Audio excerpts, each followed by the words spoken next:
के यहाँ के पूरा परिवार खाई जाई। अच्छा बात कहनी हो ए मत बे भैलुआ बड़ा होशियार हो, देखे में बुर्बक लगेला। अरे देखो एकरा समझ में अइलक कि भैया बहुत दिन के बाद आइल बानी घरे। हाँ भैया तो पपीटवा जौन बानू ओमे से तूर के छील के खियावे के कहलक ह। एगो काम करो ए मधु, हमनी के सब परिवार इकट्ठा बानी सब। आज हमार दिल कहता कि हमनी के सब परिवार एक साथे बैठ के भोजन कइल जाओ। ये बात सही करी भैया। तो सबसे पहले भोजन मंगावे की पड़ी। एक काम कर, अपने छोटकी भौजी के कह दे कि खाना लेके आवे की। ए भैया ए तरह के अपना घर में अगर राय विचार रही नु तो भाई भाई में कहियो वालगा बिलगा ना होई। इतना माने व्यवहार बना के हमनी बानी सब। ए बे भैलू ई तू का कहत रहो हो? अपना मधु भाई के छोड़ के कभी ऐसा हम कर सकी ने? हम कभी अलगा हो सकी ने? ऐसा हमरा से कभी ना होई। एगो काम करो, जा तू अपना छोटकी भाई से कह दो कि भोजन लेके आवो, सब परिवार एक साथे बैठ के खाना खाई जाए। हाँ जाके अपने छोटका भौजी से खाना मांग के लेके आओ। अच्छा हम बोलावे तो छोटकी भौजी के। ओ छोटकी भौजी कहाँ बउआ? कहां बाड़ू? ए देखा त आ गेलू का? ए गोल लगतनी भौजी। खुशी रहा। सुनो ना, सारा परिवार हमने के इकट्ठा भइल बा, सब लोग घर के इकट्ठा भइल बा। ना होगा तो पारा पारी सब लोग चल के दो। कथी हो? सब लोग के देबू ना तो केगा होई? ए आ कथी देवे के कहता नी? खाना खाना। अच्छा खाना। हां सब जना के पारा पारी चल के दो तू। चली हम लेके आवत नी। खाना लेके आओ तलू। हाँ चली। कोनो बात नहीं के चलो लेके आओ खाना। भैया बैठी है जा, बैठी लोगे। भौजी कल बड़ी खाना लेके आवे। बैठी तनी हां बैठ बाबू बैठो।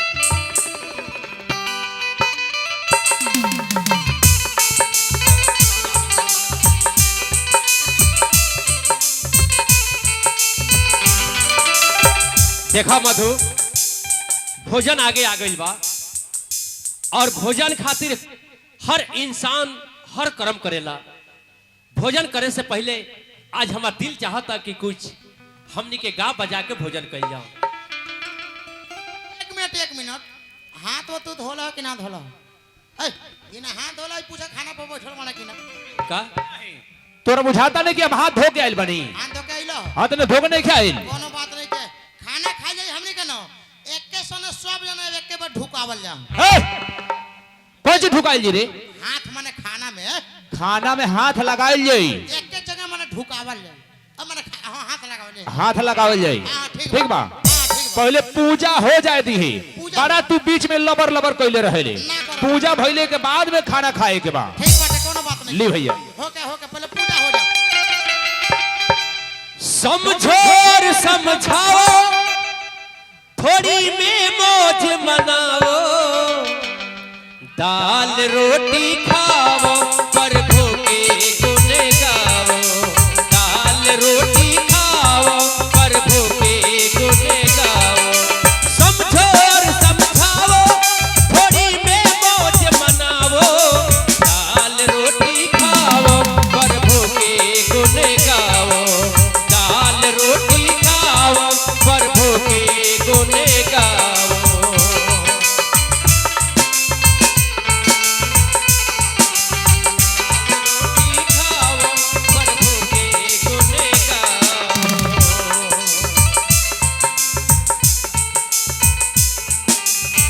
भैया कहो आई देखिए हमने पूरा परिवार बैठ के पूजा कर रहल बानी जा। आओ देखिए अपने भैलुआ की। अरे पूरा खाना हुआ अकेले खा गइल। बे भैलुआ रे, अभी देखो तारी कि हमनी के सब परिवार आपस में कुछ भगवान के नाम गावत बजावत ऐसन, तब लगते सारा खाना उठा के खा गल ले। तोरा के लोग खाना ना देला का रे?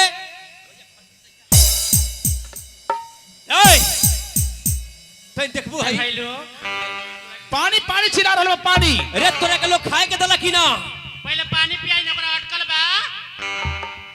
हमारा खाना मिली तो हम यही तरह रहती। बे भैलू आ, तोरा खाना ना मिलल, हम तोरा खाना कहो ना खियाइल। एकरा के तनी के टाइम से खाना ना चला लगो पूछी ना हम खाना दिले कि ना दिले। ए तोरा के तोर भौजी खाना देली कि ना रे त खाना हमरा मिली तो हम यही तरह रहती। हां हम भूखे रहती काहे यकिया हम का तोरा खाना ना मिलेला कहां के खाना देला हमरा नहीं के खाना तो मिलेला ए त बिना खइले हम रहिले का हां हम तोरा खाना ना दिले। बिना खइले हम रहिले ए भौजी बिना खइले हम रहिले तो हम फिर इतना हवाल काहे खाता रहे?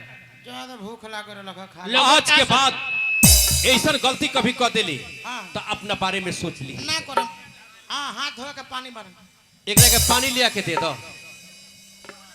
मधु हाँ भैया देखो अब हम सब परिवार से मिल लेनी अब हमारा दिल करता कि हम जाई कलकत्ता तू तो जानता बारा कि मास्टरी के नौकरी है हमरा कितना रिक्सी नौकरी हो गई बा ऐनी सब परिवार से मिल लेनी अब हमरा दिल के संतुष्टि हो गई एगो काम करो जी हम जाता नहीं कलकत्ता एकरा बाद छठ पर्व में हम आए घरे हाँ बोलो तोहरा खातिर का लेके आए देखिए भैया रवा तो जानते नहीं कि परिवार में सबसे छोट जौन सदस्य रहला पहले ओकरा से पूछल जाला। हम सब परिवार से पूछ लेते नहीं कि भैया जा रहल बनन अच्छा केकर केकर कौन चीज चाहे बता दी लोग रवा लेके आ जाए। ठीक बा पूछ ले जाके ए बे भैलुआ का हो भैया जा रहल बनन पटना अच्छा हो ठीक बा कहीं हमने के पूरा परिवार में तू पूछ ले कि केकर केकर कौन कौन चीज चाहे। मंगा दी हाँ अच्छा ठीक बा हम बोलाओ तनी ओ बबी मुनी अने अने भैया बड़ा दिन के बाद आइल बनी फिर जा रहल बनी पटना अगर तनी के कुछ चाही तो बता दे जे का लेके आवे के भैया ओने से हम तो लेके आ जाम हमरा बाखरे कोट पैंट कह दियो।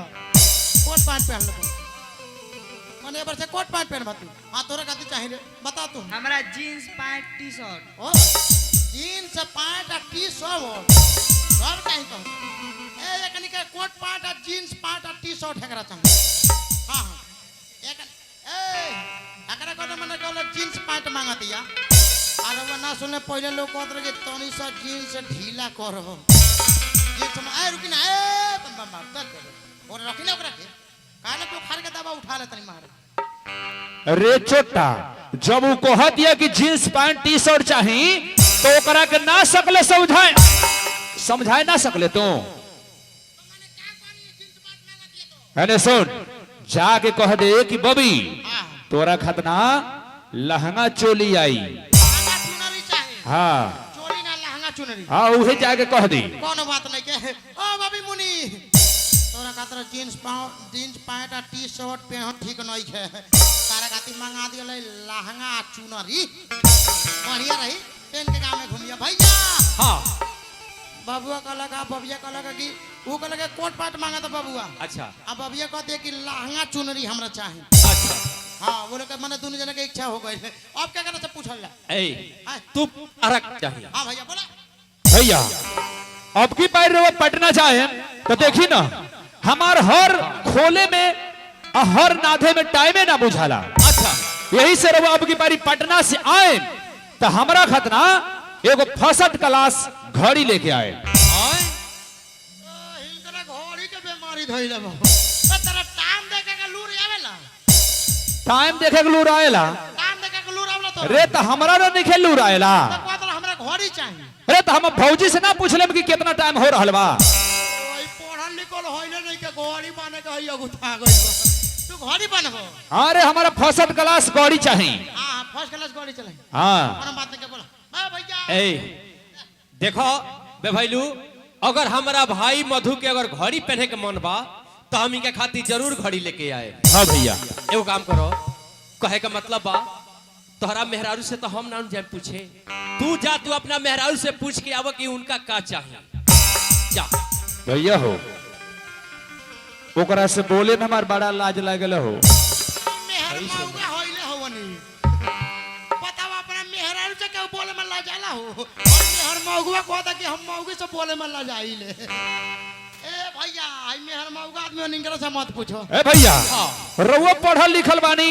हमार मेहरारू पढ़ल लिखल बिया अच्छा रउए ने जाके पूछली कि कौन चीज चाहिए जाए मत तू कितना पूर्वक आदमी बड़ा हो हम उनका से जाए पूछे खातर की तरह का चाहिए ई तोहार काम बा तू जाके पूछ के आवो कि भैया जाता नहीं कलकत्ता लौटेम तो तारा खाती का लेके आए का चाही तोहरा।